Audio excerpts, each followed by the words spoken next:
Magandang araw sa inyong lahat. Heto na ang pinakabagong update tungkol sa lagay ng panahon ngayong Friday. Nakalabas na ng Philippine Area of Responsibility si Bagyong Kedan, pero hindi pa tapos ang banta ng sama ng panahon dahil meron pang isang low pressure area na patuloy na binabantayan sa labas ng ating teritoryo. Bukod dito, meron pang ibang weather systems na nagpapadala ng ulan sa malaking bahagi ng bansa ngayong araw. Kung gusto mo naman lagi kang informed sa lagay ng panahon, huwag kalimutang mag-subscribe dito sa channel. Sa kasalukuyan, dalawang weather systems ang sabay na nakaapekto sa ating bansa. Ang una ay ang trough ng low pressure area na nakakaapekto ngayon sa Southern Luzon at ang pangalawa ay ang southwesterly wind flow na nagdadala ng mga pag-ulan at hangin patungong Visayas at Mindanao. Kapag pinagsama ang epekto ng dalawang ito, natural na mas magiging madalas ang mga pag-ulan at thunderstorms lalo na sa mga rehiyon na nasa timog ng bansa. Para sa mga kababayan natin sa Visayas, Mindanao at Palawan, maging handa dahil posibleng magpatuloy ang mga pag-ulan at thunderstorm. Kapag may ganitong kondisyon, mataas ang posibilidad ng flash floods at landslides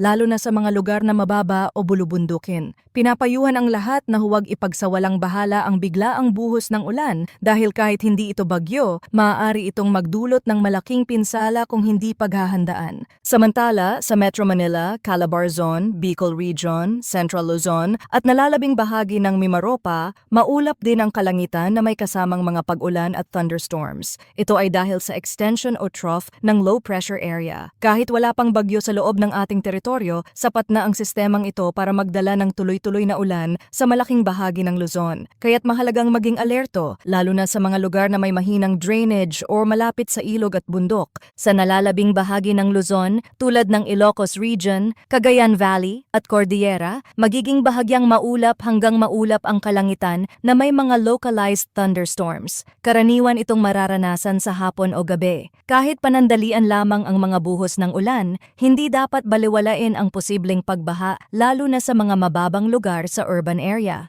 Sa labas ng ating teritoryo, ang Bagyong Kedan na binabantayan ay nasa layong 1,350 kilometers silangan-hilagang silangan ng extreme northern Luzon. May taglay itong lakas ng hangin na 75 kilometers per hour malapit sa gitna at bugso na hanggang 90 kilometers per hour. Kumikilos ito pahilagang kanluran sa bilis na 20 kilometers per hour. Ayon sa mga international weather models, ang low pressure area sa may kanluran ay may posibilidad ding maging bagyo, pero papalayo na ito sa ating bansa. Kaya minimal na lang ang magiging epekto. May indikasyon din ng isa pang low pressure system na posibleng mabuo sa may silangan ng bansa. Kung ito ay tuluyang lalakas at papasok sa ating teritoryo, ito ang susunod na tatawaging Bagyong Ramil. Gayunpaman, dahil long-range forecast pa ito, maraming pwedeng magbago sa kilos at direksyon, kaya dapat manatiling alerto at updated sa mga susunod na ulat. Mga kababayan, ang lagay ng panahon ay mabilis magbago. Kahit wala pang malakas na bagyo sa bansa, ang mga kaulapan at low-pressure system ay sapat upang magdulot ng malawakang pag-ulan. Ugaliin nating makinig sa mga opisyal na abiso ng pag-asa at ng inyong lokal na pamahalaan para makapaghanda ng maaga.